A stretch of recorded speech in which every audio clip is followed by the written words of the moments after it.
So today we're going to be looking at the S grip that people use for shot recovery. The S grip is just when you lock your hands like this. That's all it is, right? And we're going to be looking at some great feats of people being flat on their stomach, forehead on the mat. I mean, positions where you either expect them to give up a go behind or you expect them to at best get a stalemate, and they are able to turn it into their own offense. So let's get right into it. First, I'm going to show the stalemate situation. Keegan O'Toole is in on the legs of Levi Haynes, two national champions. As you can see, O'Toole switches to the S grip. Levi Haynes is really good at short offense, and he's not able to break his grip despite having a crazy amount of pressure on that arm that he's circling towards. So it's a great grip to use to make sure you give up no points. That's step one. But being able to score from these positions are very important. So same match, Levi Haynes shoots in on Keegan O'Toole.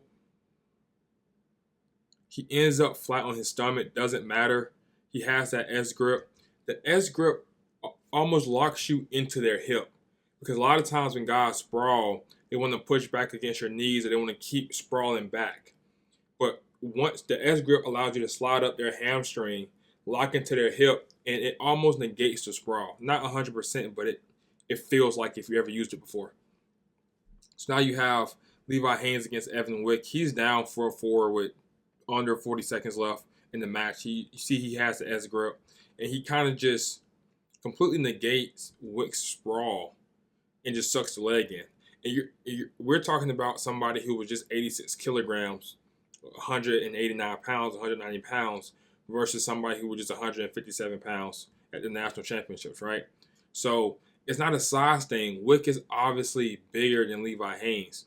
Obviously, you need strength and flexibility and mobility in this position to end up sucking up the legs and scoring from here. But it's not just he just brute strong technique. That's why all these guys are doing it.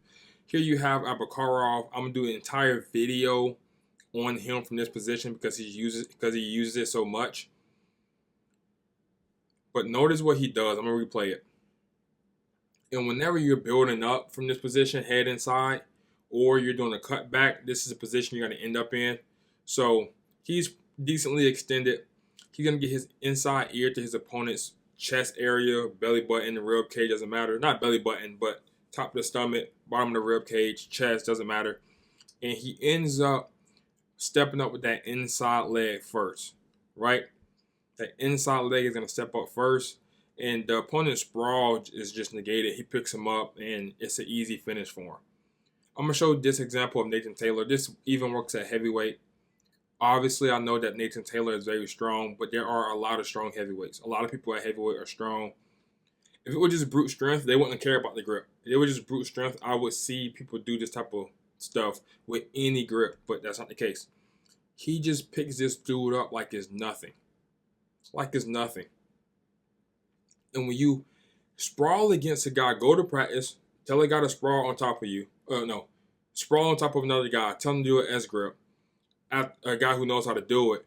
You feel like your sprawl is almost pointless sometimes, right? Ever since I've started using this position in the practice room, I feel so much stronger underneath. And the reason why shot recovery is so good is because once you get good at it, you just kind of have the confidence to shoot more. Because worst case scenario, like I'm going to at least get to your leg. Even if I get stuck underneath, I can at least get a stalemate and possibly even score. So S grip here, he gets his head to the outside. So you can get your head to the outside or the inside, does not matter. A lot of these guys do both. Another example here, head inside single. You can see him get his head up. You want to get his ear to your opponent's torso in the ear, and then that inside leg is stepping up. He builds up, and then he just ends up going limp arm for the takedown.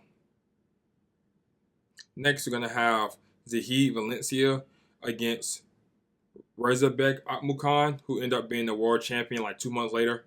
As you can see, he has the S grip here, and then he just goes cut back. Before I continue, I wanted to plug On Your Go Academy, the #1 tool for learning wrestling in the world, where you get all 10 of my courses for only $100. That's a one-time payment.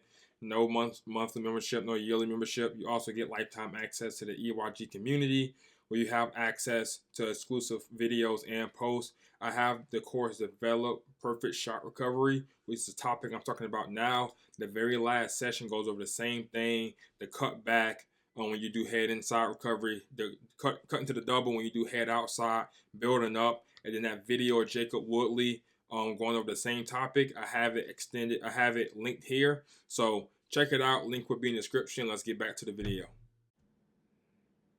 Jacob Woodley, All-American for Oklahoma, Pennsylvania State Champion.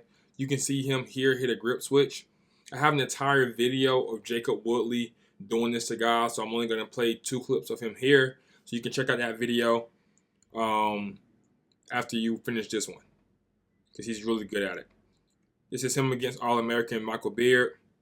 Again, he's going to hit another grip switch to get that S grip. That S grip just feels really strong, guys. Right locked up in the hip. That sprawl, isn't much he can do. You can see the position he ends up in. Ear against his opponent's chest, torso area. That inner foot, the inside foot is going to post up. He's going to use it to push off and send him back for a cutback. Here you have AJ Ferrari. Many years ago, right? He's still at Oklahoma State. So let me play that one again. Head inside single. He's going to go S grip right here. He's going to step up with that inside foot and then just easy hit down. Earlier in the match, I wanted to show that example first because in this example, you cannot see his grip, but I'm sure you guys can guess that he's probably using the S grip.